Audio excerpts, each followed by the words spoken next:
welcome to our series on tatting. Now, let me just give you a bit of a quick background.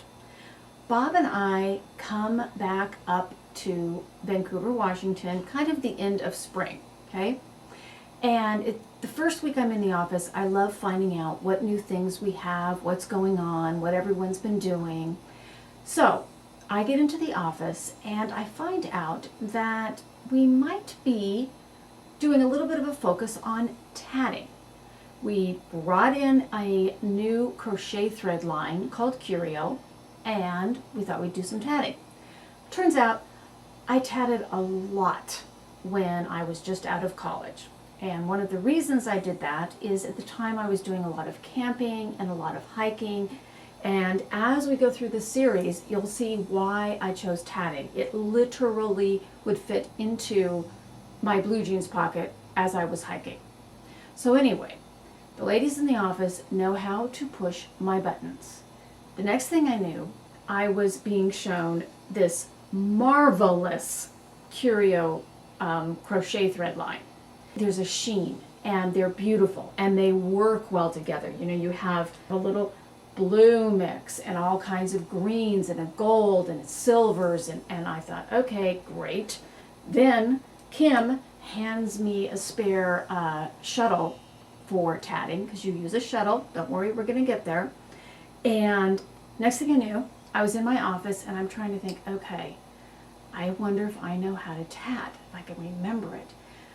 Muscle memory is an amazing thing.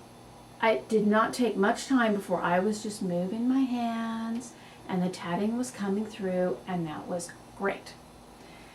So I started exploring tatting, and there's some things that we want to cover during the series.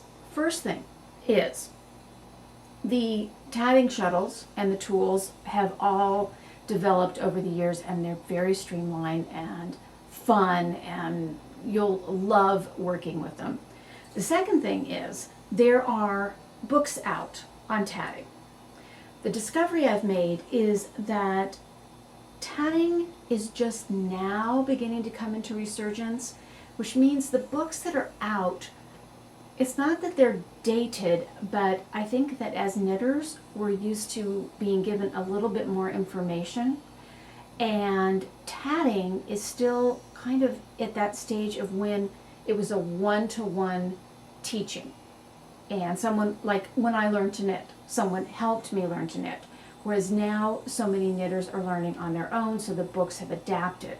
The tatting books have absolutely fantastic designs in them, but the instructions can be a little iffy. And that's part of the reason I wanted to do this series, because tatting is fun and it has elements to it that I think will appeal to knitters, but you need a little bit more help getting it going for yourself. So as you see, I started off, I have 4 books that I'm going to be using for the series. One is called Easy Tatting, okay, and it's just some circular, simple patterns to get you going. I'll show you when we start working on a project. Now, this is a perfect example of what I was talking about. This is called Tatting Patterns and Designs, okay? Great little book, but it is older. So the photography on the actual samples is kind of this old black on white. It's not inspiring, even though they're stunning. And this is one in particular. See, all of a sudden there's no real contrast between the designs and the background. And yet there are tons of patterns in here you may want to do. So this is more of a reference book that I want you to be familiar with, okay?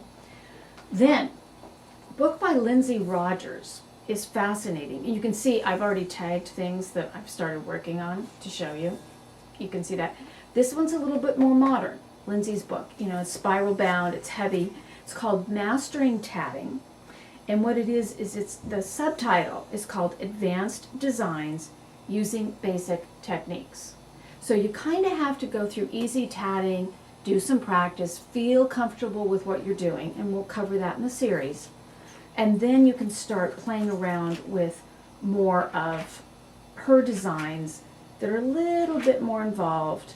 Now, this one is also a Lindsey Rogers, and I'm so excited. I'm going to cover this one at the end of the series when I'm talking about inspiration and things. It's called Tatting Collage and by Lindsey Rogers. Now, when you first look at it, you can see I got even more tags on this one because it's so exciting. When you first look at it, you think, what in the world would I ever do with all of this stuff? They're actually little scenes like butterflies and trees. Like at the end, she has entire scenes with trees and gardens and maybe a big spider web and a plant. Just phenomenal. And as I was exploring tatting, I was actually seeing it applied to felted items, like a cute little cloche hat with a bit of tatting around the brim. And I have gorgeous felted fingerless mitts I wear all the time. They're a beautiful turquoisey purple, and I thought I'm going to tat a little garden scene to put all around the cuff of them. That's why tatting collage. And actually what's fun is none of the tatting is hard. It's just kind of the way she puts it together into a collage. So you could easily go to this once you have your stitches. Okay, now what I want to do is quickly show you the two tatting shuttles that we're carrying. And there's not a big difference there's no difference in how you would use it, just in how the thread is handled. Okay, this is called an aerolite, and it's actually very cool. It used to be that when you tatted, you had a shuttle that had your thread, okay, and then you had to have a little tiny crochet hook. So when you were working some of the stitches, you would use the crochet hook. So you'd have to like put the shuttle down, pick up the crochet hook. Remember I was talking about how the shuttles are much more streamlined now? This perfect example. The aerolite has a little tiny, tiny, tiny crochet hook at the tip. So all you have to do is do your work, go back to your shuttle tatting, okay? Now, the aerolite, when you're talking about loading thread, is done with bobbins that pop in and out of the side of the aerolite. Really, really easy. And they're spoked so that when they're in here, you can't really hear it clicking, but it catches a little bit. And that way, it's not going to run off with the thread. Let's try this. See what I mean? I mean, the colors are just incredible. So, here, you just want to hold the thread a little bit and start wrapping and wrapping and wrapping. And once you've got it going, you can let go and kind of wrap over the thread you started with. And you just do this. It doesn't take as long as you might think. You just pop right along. And once you're done, you cut the edge off, and you can do 2 bobbins worth, and then you have the bobbin on for the aerolite shuttle. Now the other one, which I think is very interesting, the other way that you can do, oh no, see? Okay, here we go. That's what I'm talking about. Done. The other thing you can do, these shuttles, they're Clover Shuttles. I call them a click shuttle. I don't know what their real name is, but they don't have a bobbin, a little opening on each end. And as you work through your tatting, you'll have a little click like that as you unroll more thread. And in this case, there's a little hole right there in the center, okay? And you put the thread through, and this is kind of fun. This could drive someone crazy. Bob made me leave the room, because as you're loading it, it's got the clicking happening. Okay, and same thing, you will just do this, okay?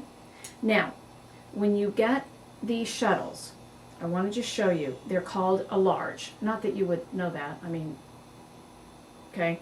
The Clover shuttle, the other difference, remember, this shuttle, the aerolite, is a bobbin, okay?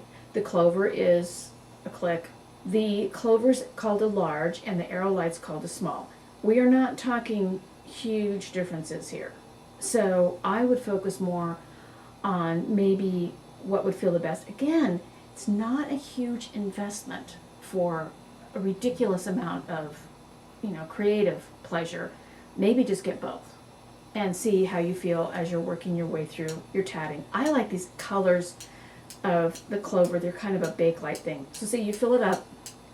You have to kind of turn it around as you're filling so you get it even. If you want to join me on the series, you can join me and work with me as we go, or you can just watch the whole series and then make a decision. I am going to be starting off with a couple of little projects from Easy Tatting. That's going to help me explain to you the basics, and from there we'll move on to talking about how you can do other things with tatting, and then we'll be using the other books, okay? You need, I would say, a couple of balls of Curio, just to give yourself some variety so you don't get bored. At least the Aerolite shuttle, okay, or the pair of the Clover Shuttles. And then what you're going to have at home, obviously, is just a pair of really, really sharp-tipped scissors, because you're going to get in and be clipping ends of the thread. I'm going to come back and I'm going to have the bobbins wound and the Aerolite bobbins wound and get you started on tatting.